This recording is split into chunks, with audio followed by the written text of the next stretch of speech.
В Южной Корее именно сейчас в камере следственного изолятора находится бывший президент страны Юн Сок Йоль, который зимой прошлого года пытался узурпировать власть. Он объявил в стране военное положение. Ну, в отличие от своего коллеги из Казахстана, Юн Сок Йоль не бредил никакими там 20 тысячами террористов, не отдавал приказ стрелять без предупреждения на поражение. В танки и броневики в столицу никто не вводил, он просто это ляпнул, по большому счету. Но, тем не менее, этот ляп ему дорого обошелся.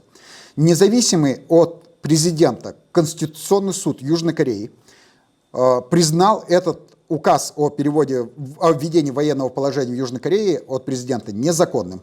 И независимый от президента и от правительства суд теперь будет судить теперь уже бывшего президента Южной Кореи.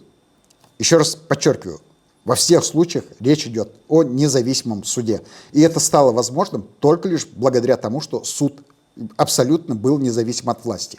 Я рассказываю все это так подробно, вот что Конституционный суд Южной Кореи, он независим от президента, что Уголовный суд независим от президента и от правительства, и такой вот уже суд, который будет судить Юн Сок Йоля, тоже как бы абсолютно независим. Почему я на этом акцентирую внимание?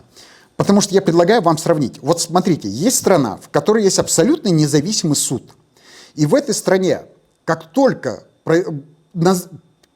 появилась даже попытка узурпировать власть, без единого выстрела, без единой потерянной человеческой жизни, тут же судебная система восстановила закон и порядок. В стране, где только что вот человек был у власти, его признают нелегитимным, его отстраняют от власти и отдают под суд. Все это стало возможным благодаря тому, что есть независимый суд.